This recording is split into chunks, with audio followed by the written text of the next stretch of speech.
할렐루야. 하나님께서 여러분의 삶에 놀라운 은혜를 함께 하시기를 축복합니다. 자, 우리 예수님의 말씀에 대해서 좀 계속 살펴보고 있습니다만은 오늘 이 본문은 아주 초대교회에서 아주 중요한 본문 중에 하나로 꼽히고 있습니다. 너희는 나를 누구로 하느냐라고 하는 유명한 질문과 아울러서 사람이 만일 온천을 얻고도 제 목숨을 잃으면 무엇이 유익하겠느냐라고 하는 말씀으로 이어지는 예수님을 따른다는 것이 무엇을 의미하는가에 대한 아주 중요한 내용을 가지고 있습니다.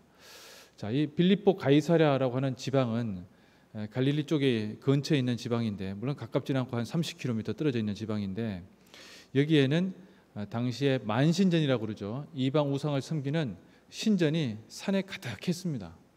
성지 순례를 가면 그 성지에 이 가이사랴 지방은 반드시 가게 되어 있는데, 물론 지금 뭐 그런 우상들이 있는 형태는 볼 수 없습니다만은 거기에 산마다 그렇게 많이 신들을 섬기고 또 숭배했던 그런 흔적들은 아주 잘 드러나 있습니다. 자, 예수님께서 제자들에게 그것을 물어보실 때, 즉 너희는 나를 누구라 하느냐 이렇게 물어보실 때는 산에 있는 그 많은 신들을 두고 또 이 당대 헤롯이 지배하고 있던 바로 그 영토 내에서 제자들에게 물어보시는 거죠.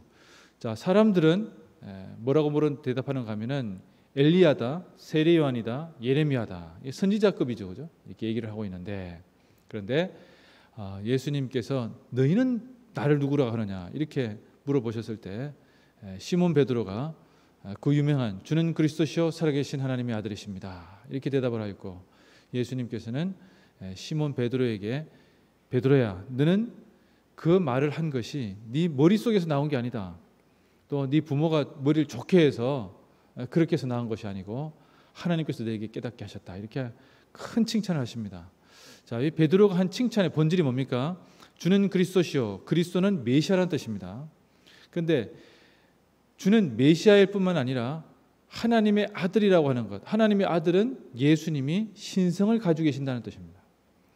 자, 예수님의 인성과 신성이 같이 결합되어서 고백하는 유가 성경 본문에 예수님의 부활 이후에, 사도행전 이후의 시대는 있을 수 있겠지만, 예수님의 부활 이전에 예수님에 대해서 예수님이 하나님의 아들이시고 또 인간의 아들이시고 이렇게 고백하는 본문은 베드로가 거의 완벽하게 고백하고 있다고 할 정도로 유일합니다.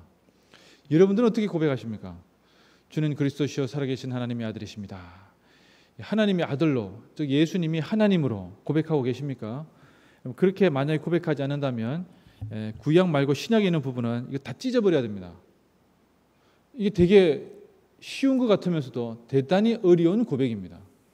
왜 그런가 하면 하나님의 아들로 고백이 된다면 신약 성경에 나와 있는 말씀들은 나에게 적용되어지고 지금 이 시대에도 반드시 이루어질 수 있는 내용들입니다. 그런데 그렇게 되지 않는다면 그거는 그때나 그 당시에 좀 독특하게 그렇게 했던 것이지 이 시대에도 적용될 수 있는 것이 아니라고 생각할 수 있다는 거예요. 그런 의미에서 너희는 나를 누구를 하느냐 이렇게 하는 예수님의 질문은 대단히 중요합니다. 자, 그런데 그보다 더 중요한 것은 무엇인가 하면 21절부터 23절에 보시면 예수님과 이 베드로 사이에 초반에 그 분위기가 좋았잖아요. 칭찬도 아주 엄청난 칭찬을 해주시는데, 베드로가 예수님께서 예루살렘에 올라가서 대제사장들과 서기관들에게 아주 고난을 당하고 결국에는 죽게 될 것이다 이게 말씀을 하시자 이 베드로가 22절에 보시면 베드로가 예수를 붙들고 항변하여 이르되 되어 있습니다. 예수를 붙들고 항변하여 이르되, 옛날에는 간하여 이르되 이렇게 되어 있는데 개역 개정판 성경에도 조금 이렇게 그 원문의 뜻을 더 드러냈다고 본다고 해서 항변이라 말 쓰는데, 원문 뜻에는 뭐이든가 하면은 꾸짖어 이르되 되어 있습니다. 꾸짖어 이르되, 즉 예수님하고 베드로의 나이 차이를 보면 베드로가 나이가 더 많은 것으로 되어 있어요. 베드로가 예수님에 대해서 물론 제자로 자기가 살아왔지만 예수님이 죽는다는 얘기를 하니까 갑자기 돌변한 것이죠. 그래서 예수님에 대해서 붙잡았다고 하는 게 굳이 말을 해도 되잖아요. 붙잡았다니 뭡니까? 뭐 심하게 얘기하면 멱살 잡듯이 막 잡고 흔든 거예요. 당신 왜 갑자기 죽으려고 하느냐? 왜 예루살렘에 가서 죽으려고 하는 거냐? 라고 예수님을 꾸짖었다는 거예요. 예수님하고 죄송하지만 멱살잡이 하듯이 서로 아주 강하게 대립한 것이 오늘 본문의 또 하나의 모습이라고 할 수 있습니다. 자, 예수님께서 뭐라고 말씀하십니까? 사탄아, 내 뒤로 물러가라. 너는 사탄이다. 너는 지금 나를 유혹 가운데 밀어뜨리려고 하는 거구나. 아주 베드로에 대해서 심하게 질책하시는 것을 볼 수가 있습니다. 어떻게 이렇게 대조적일 수 있는가? 베드로는 지금 주는 그리스도시요 살아계신 하나님의 아들이십니다라고 고백했지만 그 하나님의 아들이 죽어야만 하나님의 뜻을 이룰 수 있다는 것에 대해서는 이해하지를 못했어요. 자, 여러분, 이것은 이 시대를 살아가는 우리에게도 대단히 중요한 의미를 가지고 있습니다. 여러분, 하나님의 뜻을 이루는데 고난과 고통이 있어야 된다는 것을 여러분 인정하십니까? 우리가 하나님의 뜻을 이룬다는데 나에게 고난과 어려움이 닥쳐야 된다는 것을 여러분 인정하십니까? 이 세상에 그것을 인정하며 살아가는 사람이 어디 있습니까? 근데 오늘 본문은 예수님께서 말씀하셨던 것 같이 베드로에게 말씀하시는 거예요. 그러면서 예수님께서 누구든지 자기 십자가를 지고 나를 따라와야 된다. 무슨 얘기입니까?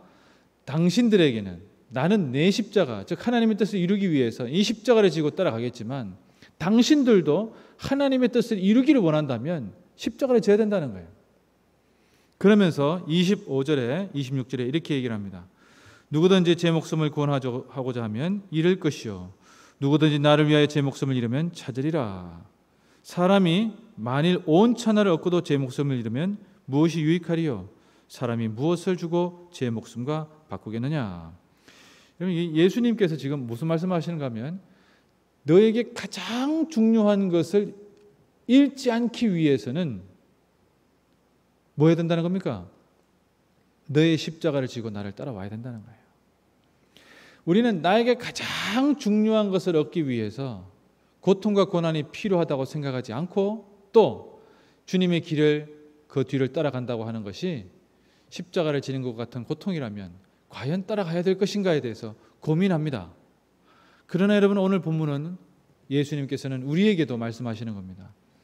너에게 이 세상을 다 준다고 해도 네 목숨을 잃어버리면 아무것도 아니듯이 네가 목숨을 바쳐서 목숨을 주고서 얻을 수 있는 소중한 가치가 너에게 무엇이냐? 그것이 온 천하이냐? 아니면 하나님의 나라이냐? 이것을 우리에게 묻고 계신다는 거예요.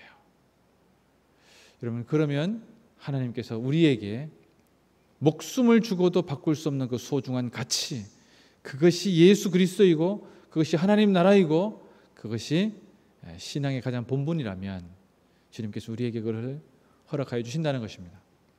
사랑하는 성도 여러분, 우리의 삶을 살아가면서 오늘 본문은 우리에게 큰 질문을 던지고 있습니다. 너희는 나를 누구라고 하느냐? 주는 그리스도시요 살아계신 하나님의 아들이십니다. 그렇다면 너는 너희 십자가를 지고 나를 따라와라. 이러면 고백하는 것으로 끝나지 아니하고 주님의 길을 그 뒤를 따라가는 것을 의미합니다. 주님의 뒤를 따라가는데 십자가를 지고 걸어간다고 하여서 여러분 또 엄청나게 또 심각하게, 그러니까 우리는 너무 극단적으로 생각하는 경향이 있어요. 그러면 이거 박해를 받고 누가 나를 막 채찍질하고 누가 나를 고문하고 그래서 결국에는 내가 죽는 것 아니냐?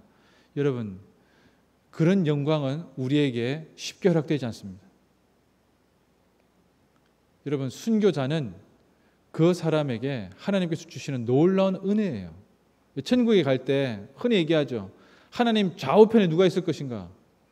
예수님과 베드로 정도 앉아 계신다고 한다면 모세나 그 제일 앞에 누가 앉아 있을 것인가? 그 사람들이 순교자입니다.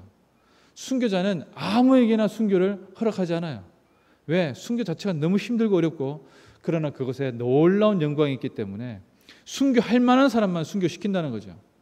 우리가 물론 순교할 만한 분이 계시겠죠. 그러나 그렇지 않습니다. 쉽지 않습니다. 그러나 여러분, 더 힘들고 어려운 것은 우리가 이 세상을 살아가면서 나에게는 많은 유혹들, 그 유혹들을 견디어 나가는 것입니다. 그 유혹들을 이겨나가는 것입니다. 그것은 우리에게 십자가를 지는 것과 같은 고통입니다. 때로는 자녀들, 때로는 남편, 때로는 아내, 때로는 내 직장, 내 주위의 사람들, 이 관계들이 나를 너무 힘들게 할 수 있습니다. 그것은 나에게 십자가와 같은 정말 큰 고통이 될 수가 있습니다. 여러분, 사람과의 관계 속에서 얼마나 많은 고통을 겪을 수 있습니까? 겪어본 사람은 아실 거예요. 너무너무 힘들다는 것을. 여러분, 그 이외에 얼마나 많은 어려움들이 있습니까? 여러분, 그것들이 내 목숨보다 더 소중한 것입니까? 그렇지 않습니다. 영원한 가치를 위해서, 영생을 위해서 내가 그 모든 것과 싸워서, 어떻게 보면 그 모든 유혹 속에서도 하나님의 이름을, 하나님께서 허락하신 이 귀한 일들을 감당하기 위해서 최선을 다하는 것입니다. 그럼 그것을 주님께서는 우리에게 제자도라고 말씀하고 계십니다. 오늘 삶을 살아가며 오늘 하루도 우리에게 많은 유혹이 있을 겁니다. 실제로는 이 새벽에 나오신 분들은 아침에 일어나야 되는 그 유혹, 더 자고 싶은 유혹을 이겨내신 분들이에요. 매일마다 우리에게 주어진 과제입니다. 그렇지 않습니까? 그러나 이 모든 것을 계속 이겨나가는 것입니다. 그것은 내가 할 수 있는 것이 아닙니다. 그래서 주님께 기도하는 것입니다. 주님, 나에게 힘을 주십시오. 간구하는 것입니다. 오늘도 여러분들에게 그런 놀라운 은혜로 주님께서 도와주실 것입니다. 그런 복받는 여러분 되시기를 축복합니다.